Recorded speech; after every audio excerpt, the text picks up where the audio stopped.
Bonjour Virginie, bonjour Philippe. Merci à vous de nous recevoir ici à Manor Road, chez vous, en Angleterre, pour parler de différentes choses, pour nous ouvrir un peu vos portes, vos cœurs, vous répondre à nos questions et nous parler notamment de l'institut que vous dirigez ensemble, qui s'appelle Psynaps et qui est le premier institut de formation en hypnose et en PNL en France, par le nombre de stagiaires formés en tout cas.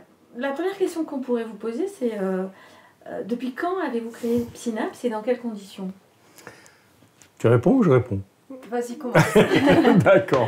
Psynaps existe depuis septembre 2007. Et on a créé ça, comment dirais-je, pour avoir une activité qui nous passionne et communiquer notre passion. C'était ça notre idée au début. Et on n'a pas eu de chance. Ça a mieux marché que prévu, parce qu'on avait prévu de travailler pas beaucoup, de gagner correctement notre vie et de communiquer notre passion et de vivre de notre passion. Et le public a accroché dès le début. Justement, si j'ai bien compris, au début, vous étiez des thérapeutes, et vous l'êtes encore. Et vous avez démarré comme thérapeute, et en fait, au fil du temps, vous êtes devenus des entrepreneurs avec de multiples activités. Est-ce que vous pouvez nous en dire un petit peu plus? Oui, je pense qu'en fait, en nous, on avait deux casquettes. La casquette pour l'entrepreneuriat, et en même temps, on était profondément dans la thérapie, ancrés dans la thérapie. Et les deux ont fait que ça fait un sacré mélange qui nous a vraiment conduit vers une belle réussite, qui est notre institut Psynaps. Et pas que. Parce qu'aujourd'hui, Psynaps, c'est une de nos marques. Nous avons d'autres marques, toujours dans la thérapie ou dans le soin. Et puis nous avons, aujourd'hui, nous sommes à la tête, et une grosse part de notre activité, c'est de diriger un certain nombre de sociétés. C'est 9 sociétés, le groupe, c'est 9 sociétés dans 5 pays différents. États-Unis, France évidemment, plusieurs sociétés en France, Tunisie et quelques autres pays autour, même à Maurice d'ailleurs. Alors diversifié, pas que de la thérapie, mais pas que de la formation non plus, mais aussi on a des centres d'appel, des sociétés d'informatique.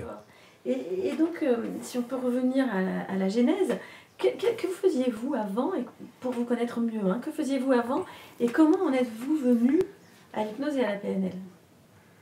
En fait, moi j'étais professeure de yoga et j'avais beaucoup de questions philosophiques en tête. J'ai rencontré Philippe, on a eu beaucoup d'échanges autour de la philosophie, autour de qu'est-ce qu'est la vie et des questions de cet ordre-là. Et on voulait aussi quelque chose qui nous porte, faire quelque chose qui nous porte. Et on a trouvé cette voie qui est la thérapie qui nous correspondait, je pense, à tous les deux. On vient d'horizons complètement différents.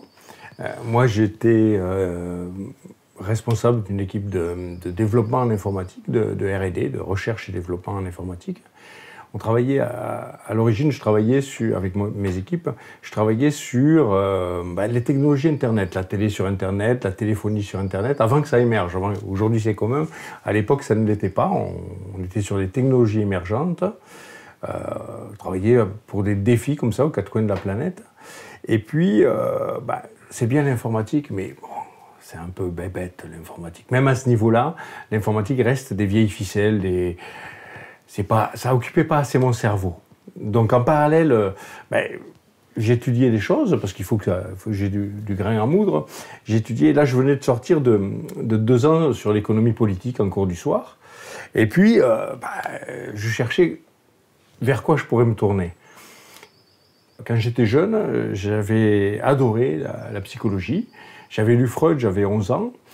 Et j'avais adoré Freud. J'ai découvert la philosophie et la psychologie en même temps à cet âge-là, avec essai de psychanalyse appliquée, psychopathologie de la vie quotidienne de Freud et quelques autres.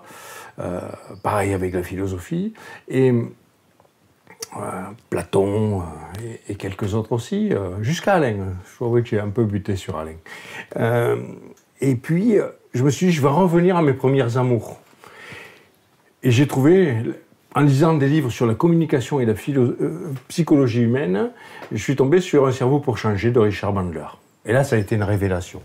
Il y a des gens qui pensent comme moi, qui vivent avec le même principe de vie que moi et qui ont écrit des livres dessus, on se sent beaucoup moins seul. Je me suis inscrit à une formation de PNL au départ, et puis je me suis trompé de date de formation et je me suis inscrit en hypnose. Parce que la PNL était passée, j'ai raté les dates. J'ai fait ces 3 jours d'initiation à l'hypnose, j'ai adoré. Et j'en ai parlé à Virginie et puis elle a accroché de suite. J'ai dit, ça va te plaire vraiment ça. Du coup, après, plus tard, je suis allé me former en PNL.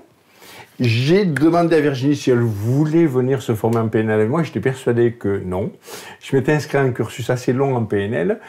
Elle m'a dit, tu m'inscris, je le fais tout le parcours avec toi.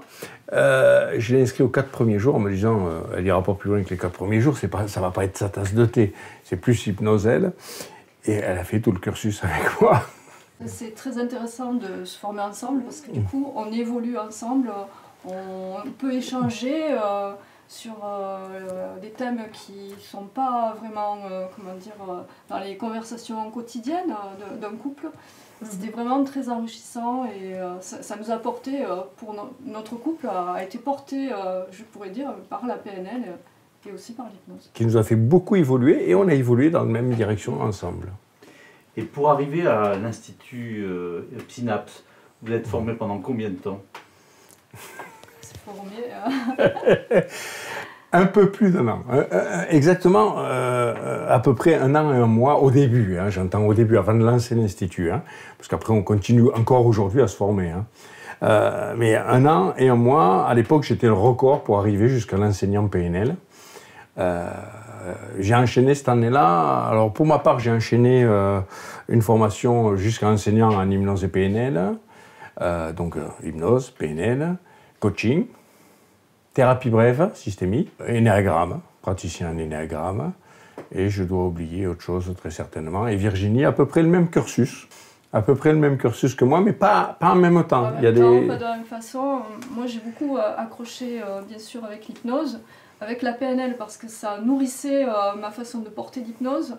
Donc, je dis tout le temps, on ne peut pas faire de l'hypnose sans connaître la PNL, du coup, parce qu'on n'a pas les fondements, les bases de la thérapie.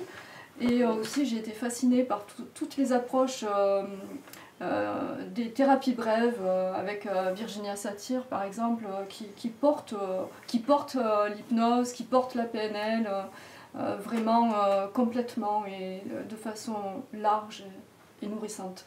Super, et donc c'est aussi cette capacité que vous avez ensemble, à deux, d'avoir suivi toutes ces formations qui vous a permis et qui vous a donné envie de créer donc, oui, tout de suite, on a été passionnés et puis c'était vraiment...